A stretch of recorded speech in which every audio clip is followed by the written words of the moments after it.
俺安尼偷偷看到也当过几道东西诶，替咧注意到如黑呀非常多的tomato，哈。然后我刚刚就问慧玲说，这全部都是你们种的？一共黑呀，是，你那农场像tomato都按都种哦？对，没错。嘿，哎，你以为是只是要给小朋友干净食物？对，刚农地，你以为是上多的黑，好要做一个有机的农场，要种哪个？要种什么？是怎么想到的？因为有那么多东西可以种。对啊，其实这个是有一点小故事，有点微长。那简单的说，其实我当初一开始承租地的时候，就闹了一个3分地等于3个榻榻米的笑话。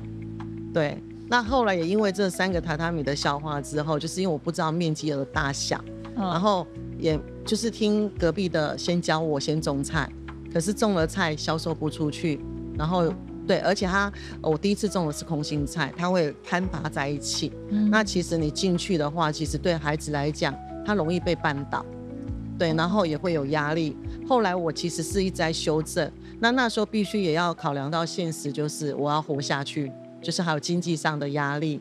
那美浓其实在那时候最有名的就是陈米香小番茄，对。那时候想到小番茄这件事情，其实我在第1年的时候是种陈米香小番茄，对。那后来就是因为在一个机缘之下，然后我就是可以上架了，对，这个等一下有机会还可以讲到的，就是这个机缘我有机会上架，在上架的过程中呢，我开始正式去知道，就是说消费者要的跟我想给的不见得会是同等号。然后这时候我们也在思考说，我要怎么做一个改变，还有就是有机的产量怎么去跟得上他们需要的一个产量这样子。于是就它出现了。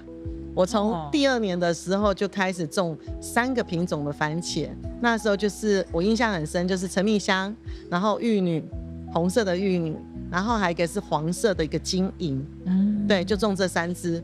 那这3只开始在贩售的过程中呢，在销售过程中，忽然之间就发现到说，可能是比较新鲜，大家就真的是销售额就整个都拉上去了。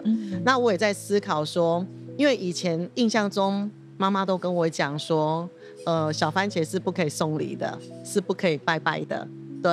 然后我想说，怎么可能不能送礼这件事情？真的吗？没有，对，我们是真的是就是家里就是不送番茄，然后不能拜番茄这样子。对，然后后来我就想说，可是这样也感觉怪怪的。我真的很想把我的产品让大家看到，可是我也只剩番茄而已。就在从3个颜色番茄，我在思考到最后决定了一件事情，开始也去找一些资料。所以我到第3年的时候是把金银番茄换成金铜番茄，它还是黄色的，只是已经是不同品种的番茄了。那换掉之后呢，我就可以很自然，因为金铜加玉女，就开始取谐音了。